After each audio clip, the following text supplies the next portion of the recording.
Hi there, and welcome back. In our last lesson, we learned how participial phrases can show cause and effect. Today, we'll use them to express time and sequence, to say when things happen and in what order. Learning objectives. By the end of this lesson, you'll be able to use participial phrases to show time and sequence in stories, describing actions in order and creating smooth, fluent sentences. Participial phrases can replace time words such as after, before, or while. They make your English sound natural and connected, especially in stories. Let's look at an example. After finishing dinner, I watched a movie. We can shorten that to, finishing dinner, I watched a movie. It means the same thing. After I finished dinner, here's another. Before leaving the house, she checked her keys.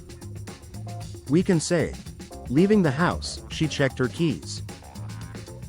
It shows the order of actions clearly. First she left, then she checked. Now watch what happens with while clauses. While walking home, I saw my neighbor. That becomes, walking home, I saw my neighbor. The participial phrase shows what was happening at the same time. So, we can use participial phrases to express three kinds of time relationships: before, after, and while something happens. Let's hear a few more examples. Finishing her homework, Maria relaxed with a cup of tea. Having eaten breakfast, we went out for a walk. Starting the meeting, the manager thanked everyone for coming. Each sentence shows a sequence. One action leads naturally to the next. Now, sometimes we use the perfect participle to make the order clearer. That means adding having plus past participle. For example, having finished dinner, I did the dishes. It means the first action is complete before the next begins. Another one. Having studied all night, he finally went to bed. We could also say, after studying all night, he finally went to bed. Both are correct, but having studied sounds smoother and slightly more advanced. Let's practice together. Repeat each sentence after me.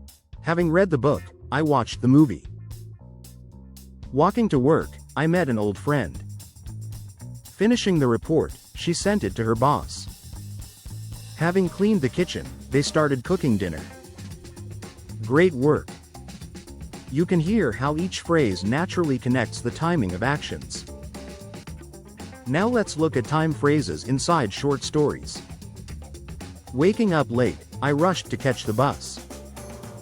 Having missed it, I grabbed a taxi instead. Arriving at work, I realized I had forgotten my notebook. Each sentence builds on the one before it. Clear order, simple rhythm, fluent English. Let's do a quick check. Listen and decide what each participial phrase shows. Walking down the street, I saw my friend. While something happened. Having finished lunch, she went back to work. After something happened. Opening the door, he turned on the light. Before or as something happened. Perfect. Now, a few common mistakes to avoid. Mistake number 1. Using the wrong verb form. Some learners say having finished dinner instead of having finished dinner. Here's why that's wrong. In English, the perfect participle uses having plus past participle. The base verb finish must change to its past participle, finished. So we say, having finished dinner, I watched a movie. Correct.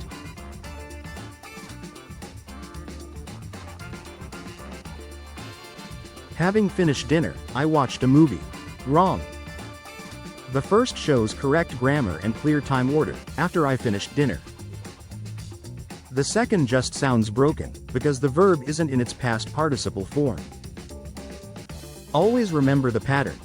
Having plus past participle, verb 3. Mistake number 2, repeating subjects. Don't say having finished dinner, I watched a movie. Mistake number 3, adding extra words. Avoid after having finished. Just having finished is correct and simpler. Let's review. Participial phrases can show actions happening at the same time. Walking home, I listened to music. Actions that happen before. Having finished dinner, I watched TV. Actions that happen after. Finishing my homework, I went to bed. They make stories flow naturally, helping listeners follow the timeline without extra connectors. Now it's your turn. Think of a normal day in your life. Describe 3 actions in order using participial phrases. For example, waking up early, I made coffee. Having checked my messages, I started work. Finishing my tasks, I relaxed for the evening.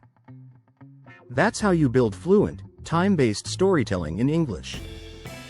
Excellent job today. You've learned how to use participial phrases to show time and sequence, a key skill for storytelling fluency.